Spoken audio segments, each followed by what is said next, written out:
A white settler woman named Eleanor Hart abandons her homestead after a night of unbearable violence, running from a husband whose cruelty finally breaks her silence.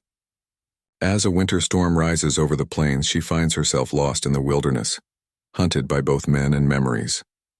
When her strength gives out, she's found by a lone Cheyenne warrior, tall and quiet, who orders her with a single word: inside. That command becomes the spark that changes her fate forever. Full explanation. Approx. 1,200 words. The night had broken something inside Eleanor Hart long before the wind began to howl. On the edge of the Wyoming frontier, where the wooden cabin sat small against the wide, punishing land, she had lived for 4 years as the wife of Thomas Hart, a man whose hands were meant for carpentry, but had learned instead to strike. What began as a promise of a shared life had turned to endurance, the kind a woman bears until she can no longer name herself. The story opens in silence, save for the storm crawling across the plains. Eleanor stands at the door of her cabin, the bruises hidden beneath her collar, and the copper kettle left half-filled on the hearth.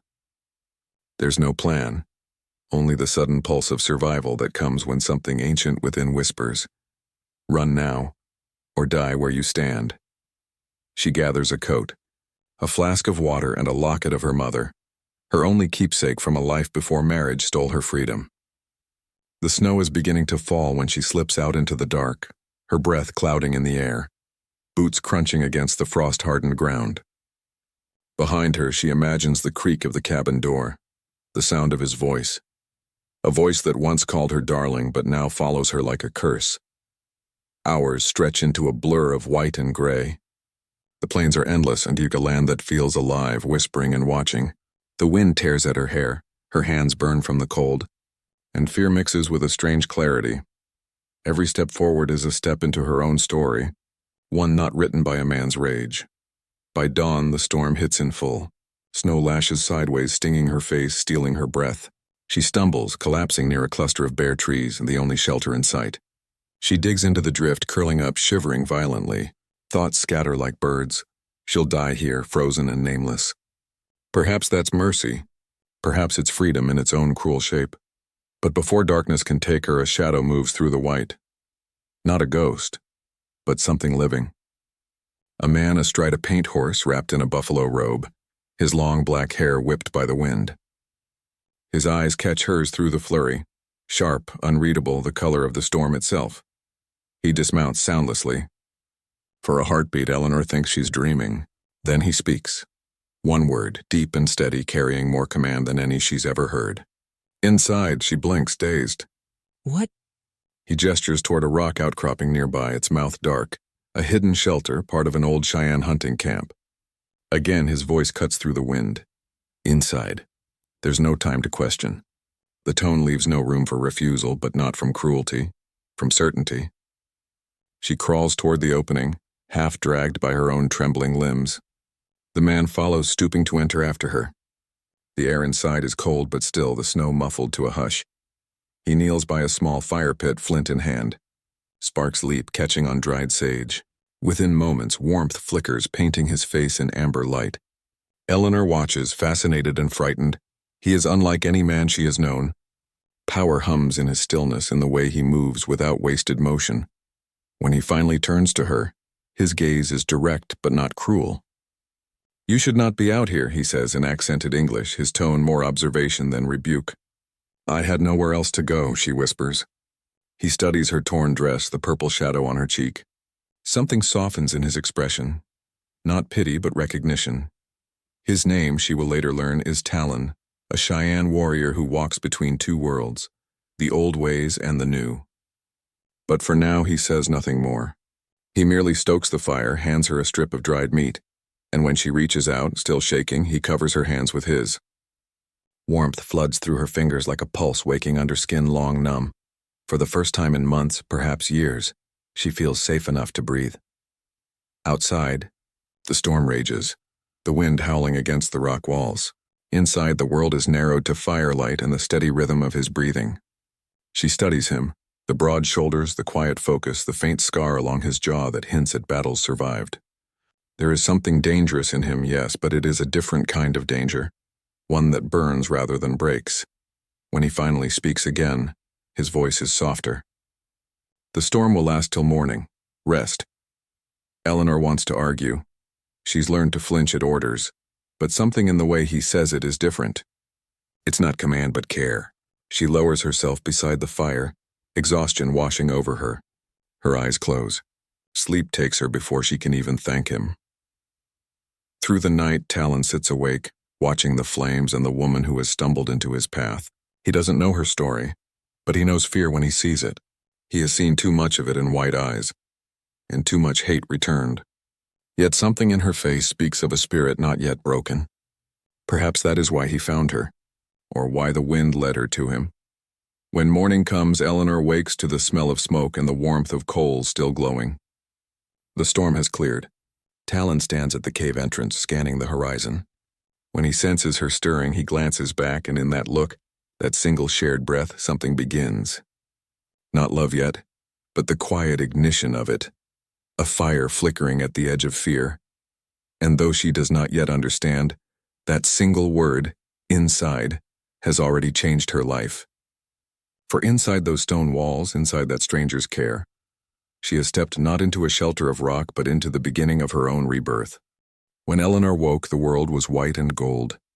The storm had passed, leaving a brittle layer of snow that glittered in the morning light. She lay wrapped in a buffalo robe, the fire now only embers. For a moment she forgot who she was, the name, the shame, the bruises. Only the warmth on her skin reminded her that she was still alive. Talon was outside, his silhouette framed against the horizon. He stood still as the land itself, scanning the distance. A rifle slung over one shoulder. A hawk feather tied in his braid, he seemed part of the wind, not against it. When he turned, their eyes met, and Eleanor felt something she hadn't felt in years. Steady ground. She rose unsteadily, her body aching, her hair wild. "Thank you," she murmured. The words sounded fragile in the cold air. He nodded once, expression unreadable. "You walk?" I can." He watched her try, her steps faltering. Without a word, he crossed the space between them and offered his arm. His skin was warm through the deerskin sleeve. The gesture was simple, practical, and yet her heart stumbled. They ate by the fire, dried meat, roots, and snowmelt. Silence stretched between them, but it wasn't empty. It was full of things unsaid, like music played in a key she didn't yet know. She studied him in the firelight, the line of his jaw, the quiet patience in his movements, the faint scent of smoke and pine that clung to him. Finally, she gathered courage. "Your name?" He hesitated. Then, "Talon." She nodded. "Eleanor." He repeated it slowly, his accent turning it into something softer. "Eleanor." That small exchange was the start of their language, a bridge built in fragments of English gestures and looks. Over the next 2 days, while the snow melted and the world thawed, they traveled together. She rode his horse part of the way. He walked beside her, leading the reins, his hand sometimes brushing the mare's mane, sometimes accidentally hers. Talon spoke little, but when he did, his words held weight. He told her of the land, how to read the sky, how to find direction by the wind's bite, how the crows carried messages from ancestors. His voice was low, rough like smoke, yet it carried a kind of peace. She found herself listening not for meaning but for rhythm, as if he spoke directly to the fear beneath her ribs. When they camped by a frozen creek that night, Eleanor asked what he meant to do with her. He looked up from sharpening his knife, his gaze calm. "You cannot go back," he said simply. She swallowed. "He'll look for me, I know. And if he finds me?" Talon's eyes darkened, not with threat, but with something deeper. Promise. "He won't." For a long while, only the crackle of the fire filled the space between them. Eleanor wanted to ask more, about his people, his family, why he traveled alone. But she sensed questions weren't his way. Instead, she watched how the light moved over his features, how the shadows softened the scar on his jaw. In the dance of flame, he looked carved from both war and kindness. That night, she woke from a nightmare. The sound of her husband's voice in her ear, the slap that came after the word worthless. She woke crying, heart hammering. Before she could move, Talon was beside her, hand at her shoulder. "Shh," he murmured. "You are safe." His hand didn't linger, yet she felt its warmth long after he pulled away. The fire's glow flickered across his face, and she saw not a stranger but a man marked by battles of his own. In that moment, something shifted inside her. The trembling began to ease. She wasn't just surviving. She was beginning to feel alive again. Over the next days, they journeyed through valleys and cottonwood groves, the world awakening under late winter sun. Each mile stripped something from her. The fear, the shame, the voice that said she belonged to anyone but herself. In its place, something else grew. A quiet strength born from his steady silence and the way he never asked her to be small. At a creek crossing, the ice cracked beneath her foot. She gasped, slipping. Before she could fall, Talon's arm wrapped around her waist, pulling her close. Their faces were inches apart, her breath fogging his skin. The contact burned, not from fear but from the startling awareness of him. She looked up, expecting him to let go. He didn't, not immediately. His gaze searched hers. Not possessive, not demanding, just steady, waiting. When he finally released her, her knees nearly gave out. Not from weakness, but from what had sparked between them. The fire that could burn her fear was no longer just metaphor. It lived in the space between their breaths. That evening, they reached a ridge overlooking the Cheyenne Valley, a place where the earth seemed endless, gold and crimson in the setting sun. Smoke rose from distant lodges. Talon stood beside her, his profile cut against the light. "My people are there," he said. "Will they accept me?" she asked quietly. He didn't answer at once. "Some will not, but I will speak for you." "Why?" she asked. He turned to her, his expression unreadable, then softened. "Because the wind led you to me." Eleanor's throat tightened. She wanted to believe that her running, her suffering, her survival, all led to this moment. But she was still afraid, of rejection, of belonging nowhere, of trusting the wrong heart again. That night, as they made their final camp before entering his village, she couldn't sleep.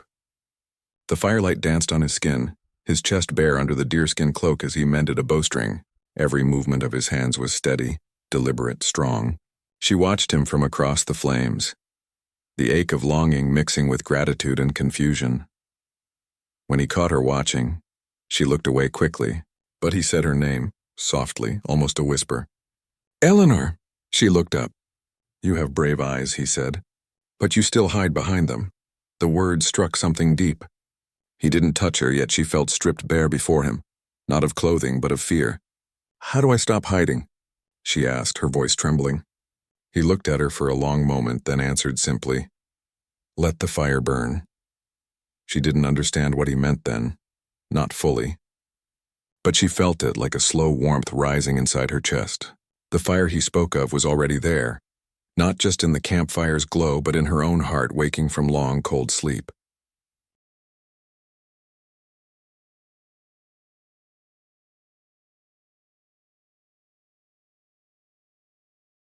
By the time they reached the valley floor, the air had changed. It carried the scent of smoke and horses, the sound of distant laughter mixed with the rhythmic pounding of drums. The Cheyenne village lay ahead, a circle of lodges rising from the snow-dusted earth, painted with symbols that seemed to shimmer under the morning sun. Eleanor's heart pounded. She had crossed mountains, rivers, storms, but this felt like the true crossing, from one life to another. Talon slowed his horse as they approached. The people stopped their work. Women skinning hides, children chasing dogs, warriors mending saddles. Silence fell as eyes turned toward her. Their gazes were sharp, uncertain. Some whispered. Others looked away entirely. She felt her throat tighten, her hands trembling on the reins. "They don't want me here," she murmured. "They do not know you," Talon replied calmly, though his jaw had tightened. An older man stepped forward, broad-shouldered, his hair streaked with gray. Talon dismounted and spoke with him in Cheyenne, the words flowing quick and low. Eleanor couldn't understand, but she saw the tension ripple through the gathered crowd. Sharp words, glances at her, and the man's eyes narrowing with suspicion. Finally, the elder nodded curtly and turned away. The people began to disperse, though their stares lingered like smoke. "What did he say?" Eleanor whispered. Talon hesitated. "He said the village has seen too much blood from white hands. He said bringing you here is a risk." Her breath caught. "And you?" I told him I found you dying in the snow, that you carry no weapon, no threat. And he believed you? He met her gaze, dark eyes steady. He trusts me. For now. Talon led her to a small lodge at the edge of the village, his own. Inside it was simple, woven mats, furs, and the smell of sage smoke. A fire burned at the center, its light painting the hide walls in warm gold. You stay here, he said, setting down her pack. No one will harm you while I live. She turned toward him, searching his face. You mean until they accept me? He didn't answer. Instead, he looked at the fire, his features caught between shadow and flame. The world you came from took much from mine, he said quietly. My mother, my brother, my home by the river. I have walked between two fires ever since, one of memory, one of anger. Eleanor's chest tightened. She saw then that his silence wasn't coldness, and it was the weight of everything he carried. I'm sorry, she whispered. He looked up. Do not be. You did not take them. But I wear the same skin as those who did. For a moment, neither spoke. Then softly he said, Maybe the fire brought you here to change what the others broke. Days passed. The village moved around her cautiously, like wolves circling something unfamiliar. Some women refused to meet her eyes. Children stared but never approached. Only an older woman, Nokomis, Talon's aunt, showed her a trace of kindness. Nokomis taught her small things, how to grind corn, how to stitch hides, how to keep the lodge fire burning through the cold nights. Though her words were few, her touch was gentle. Fear makes the heart small, she told Eleanor once. But love is a big fire. Hard to hide. Eleanor smiled faintly, but the truth of it made her heart ache.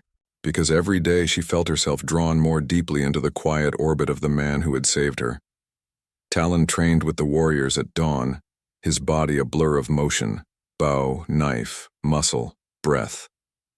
Eleanor would watch from the edge of the lodge, pretending to mend furs while her gaze traced the line of his shoulders, the strength in his stance. Sometimes he caught her looking, sometimes he didn't. At night they shared the same fire. Conversation came slowly, a handful of words, gestures, half smiles. But in the silence there was something stronger than language. Once when she struggled to light the lodge fire, her hands shaking from the cold, Talon knelt beside her.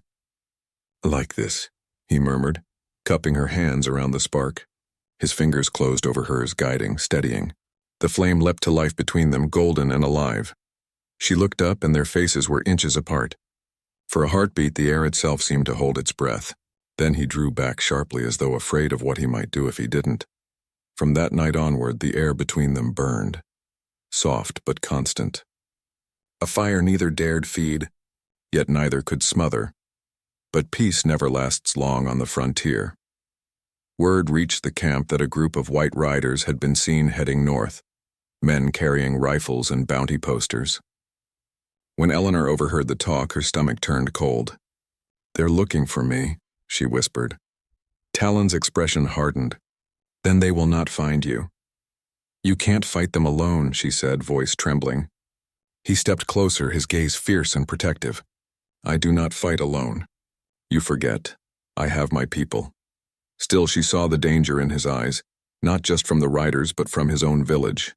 Some among the Cheyenne whispered that she was a curse, that her presence would bring war. One night, Talon returned with blood on his knuckles, evidence of an argument that had nearly turned violent. They think you are my weakness, he admitted. Am I? She asked softly. He hesitated. Then, voice rough, you are my fire. The confession hung between them like a spark suspended in darkness.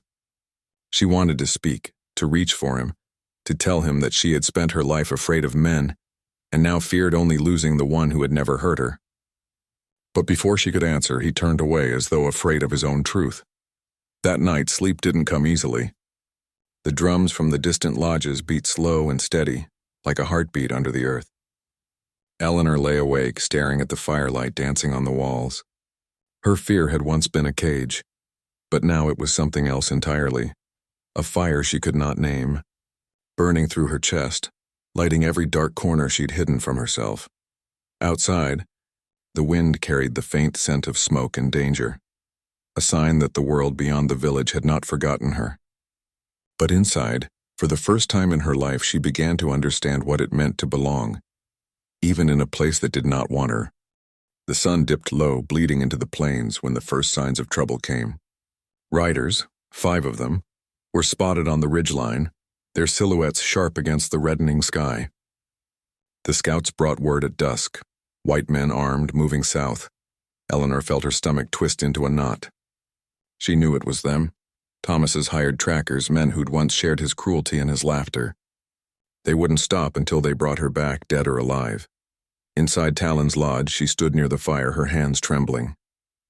"They found me," she whispered. Talon's gaze hardened. He was already fastening his belt, checking his rifle. "Then they will leave empty-handed. You can't fight them, not for me. Not if it puts your people at risk." His head lifted sharply. "You are under my protection. That means you are my fight." The word sent a shiver through her, half fear, half something far more dangerous. Outside, the village stirred like a waking beast. Men gathered weapons. Women pulled children into lodges. The old chief, Wapiti, called for counsel around the central fire. Eleanor watched from a distance as Talon faced his elders. She could not hear the words, but she saw the anger in the gestures, the disbelief in their faces. A white woman had brought danger to their doors, and danger meant loss. Again. When Talon returned to her lodge, his expression was carved from stone. "They want to send you away," he said quietly. Her throat closed. "You mean abandon me? They believe it will save lives. And you?" His eyes met hers. "I believe saving you is worth a war." The fire cracked between them, throwing light over his face. Eleanor stepped closer, her voice barely above a whisper. "Why me, Talon? Why risk everything?" He reached up, brushing a strand of hair from her cheek, his touch feather-light, reverent. "Because when I found you in the snow, I saw more than a woman running from pain. I saw myself. And because the fire that saved you also saved me," she couldn't breathe. For weeks their closeness had been quiet, restrained. But now the truth burned between them, impossible to silence. Before either could speak again, Nokomis appeared at the entrance, eyes grim, voice urgent. "There is talk," she said. "One of the young men went north before sunset. He knows the rider's tongue." "Betrayal," Talon muttered, rising to his feet. "He will lead them here." Night fell like a curtain, thick and heavy. The drum stopped. The air grew too still. Then distant hoofbeats. "I'd stay inside," Talon ordered. Eleanor's heart hammered. "Talon!" But he was already gone, his rifle slung over his back, vanishing into the darkness. She crouched beside the fire, every muscle trembling. Outside, shouts rose, then the crack of a gun. The village erupted into chaos. Horses screaming, children crying, the echo of rifles splitting the night. Smoke thickened as lodges caught fire, flames clawing upward like desperate hands. Eleanor pushed through the doorway, ignoring the sear of heat. Panic surrounded her, warriors shouting orders, arrows whistling through the smoke. Then she saw them, the riders, cutting through the camp with torches and pistols, faces twisted in greed and fury, and among them, her husband. Thomas Hart sat tall in the saddle, his coat glinting in the firelight, eyes wild. "Eleanor!" he shouted, his voice slicing through the chaos. "You think you can hide from me? You think some savage can keep you from me?" The sound rooted her where she stood. For years that voice had controlled her, broken her, silenced her. Fear surged like ice through her veins. She wanted to run, but something deeper held her still. Then she heard another voice, Talon's, from across the burning camp. "Inside." The same word that had saved her once. The same command that had changed everything. But this time she didn't obey. Eleanor turned toward Thomas, her fear twisting into something fierce. "No," she whispered. Not to him, not even to Talon, but to the part of herself that had always trembled. Thomas dismounted, gun raised. "You'll come back with me now or I'll—" Before he could finish, Talon appeared behind him, silent as shadow. He moved like lightning, a blur of strength and fury, wrenching the gun from Thomas's hand and throwing him to the ground. The two men clashed in the dirt, the fire painting their faces in red and gold. Eleanor watched, frozen, the past and present colliding before her eyes. Talon's fist struck true, but Thomas fought with the strength of hate. He grabbed a burning branch, swinging wildly. It caught Talon across the shoulder, searing flesh. He fell back with a growl of pain. "No," Eleanor cried, rushing forward. Thomas turned the weapon toward her, his eyes crazed. You ungrateful. She didn't think and only acted. Her hands found the fallen rifle. The weight felt strange, terrifying. She aimed, her arms shaking, heart pounding so hard she thought she'd miss. But when she pulled the trigger, the sound was final. The echo swallowed by the flames. Thomas crumpled. The firelight flickered over his body, the man who had once owned her lying still in the ashes of his own violence. Silence fell. The chaos outside dulled as the riders fled, pursued by Cheyenne warriors. Only the crackle of fire and the ragged sound of breathing filled the night. Talon rose slowly, blood on his shoulder. Eleanor dropped the rifle, her hands trembling. I killed him, she whispered. He stepped closer, his gaze steady despite the pain. No, he said softly. You set yourself free, her breath hitched. The truth of it broke her. She sank to her knees, sobbing. Not from guilt, but from release. Talon knelt beside her, cupping her face with rough, gentle hands. The fire burns clean, Eleanor. Now nothing owns you. And there, in the ashes and firelight, she finally let go of everything that had bound her. She leaned into him, their foreheads touching, the smoke curling around them like a blessing and a curse. When his lips met hers, it was not a kiss of rescue. It was rebirth. A fire that burned through fear, through sorrow, through the walls she'd built around her heart. Outside, the village began to quiet. The flames died down. The world turned soft again. Inside the broken circle of his arms, Eleanor understood the meaning of his first command. Inside. It had never been just a place. It was an invitation to step inside her own strength, her own fire, her own life. And in that moment she did. The dawn that followed the battle rose pale and quiet like a breath after weeping. Smoke hung low over the valley, curling through the wounded camp. The snow had melted into dark mud streaked with ash. And the smell of fire still clung to everything, to the earth, to the hides, to their hair. Eleanor sat outside Talon's lodge, her hands stained with blood, not her own but his. Through the night she had tended his shoulder, washing the burn and binding it with cloth torn from what had once been her dress. His fever had broken before sunrise, leaving him sleeping, breath slow and even. She stared at her hands in the gray light, thinking of the man she'd killed. The man who'd once been her husband. There was no joy in the thought, but no guilt either. Just stillness, as if her heart, after years of storms, had finally found calm water. Behind her, the village began to stir. Survivors carried buckets of water, rebuilt the damaged lodges, comforted the frightened children. Life, she realized, never truly stops. It only changes its shape. When Talon's voice came, it was soft but steady. You saved me, she turned quickly. He was awake, propped against the firs, his dark eyes clear again. You're the one who saved me, she said, smiling through tears. Twice, he shook his head faintly. You saved yourself. I only showed you the fire. She moved to sit beside him, laying a hand gently over the bandage on his shoulder. Beneath her palm, his heartbeat was strong, steady, like the land itself. And what happens now? She asked quietly. He looked toward the distant ridge where the horizon burned gold. Now we live. But living was not simple.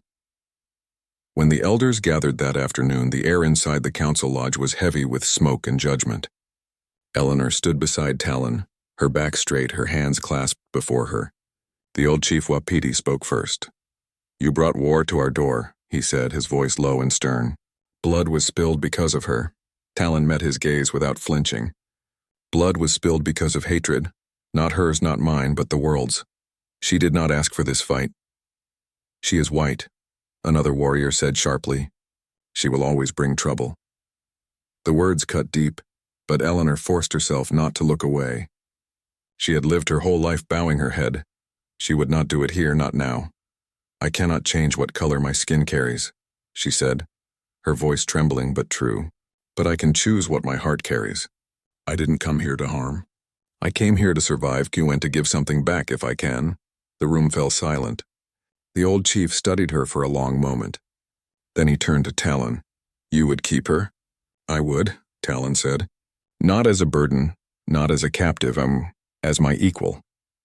The murmur that followed was low and uncertain. But in that silence something shifted, not acceptance yet, but possibility. Over the next weeks, the snow melted into rivers. The wounds of winter, when in war, one began to heal. The people rebuilt, hunted, sang. Eleanor worked beside Nokomis, stitching hides, grinding herbs, learning the soft rhythm of Cheyenne life. Some still watched her warily, but the children began to smile when she passed. The fear in their eyes had faded into curiosity. Talon recovered slowly, his shoulder bearing a scar that gleamed faintly in the sun. He carried it like a mark of survival, not of pain but of purpose.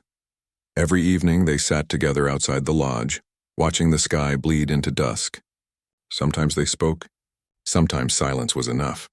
She would feel his hand brush hers, calloused and warm, and the quiet between them would turn golden.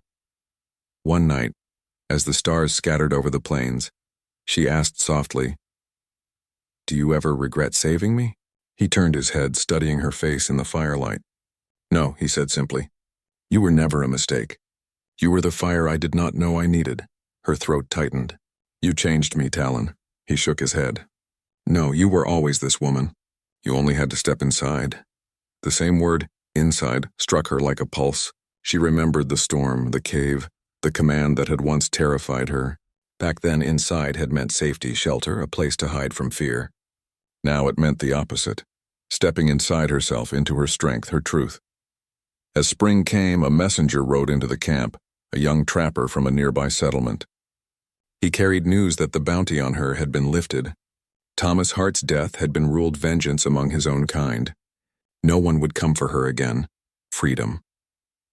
The word felt strange on her tongue, heavier than she expected.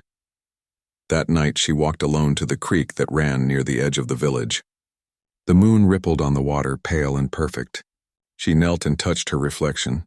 The woman staring back was not the same frightened settler who had fled through the storm. She whispered to the wind, "Thank you." She didn't know if she meant God, fate, or the fire that had guided her, maybe all of them. Behind her, soft footsteps. She turned to see Talon approaching, a faint smile curving his lips. "Talking to spirits?" he teased gently. "Maybe," she said, smiling back. "They listen better than people." He crouched beside her, looking at the water. "What do they tell you?" "That I'm home." He took her hand, lifting it to his lips, and not in possession, but in reverence. Then the spirits speak true.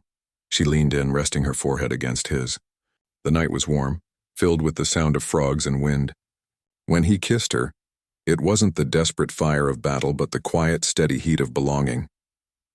Months later, when summer rolled over the plains, the village celebrated a new beginning. The crops were growing, the herds were strong, and for the first time, laughter outnumbered sorrow. Eleanor stood beside Talon as the drums beat, the people dancing around the fire. The flames rose high, crackling and alive. She thought of how far she had come, from the woman who trembled at shadows to the one who stood unafraid before fire. Talon placed a small carved pendant in her hand, a symbol of the hawk, his clan's mark. "This means you walk with the Cheyenne now," he said quietly. "If you wish it." Tears stung her eyes. "I wish it." He fastened it around her neck, his fingers brushing her skin. "Then you are not just inside our circle," he said. "You are inside my heart." The drums thundered. The fire leapt higher, and in that light, she saw everything she had once feared. Flame, love, change.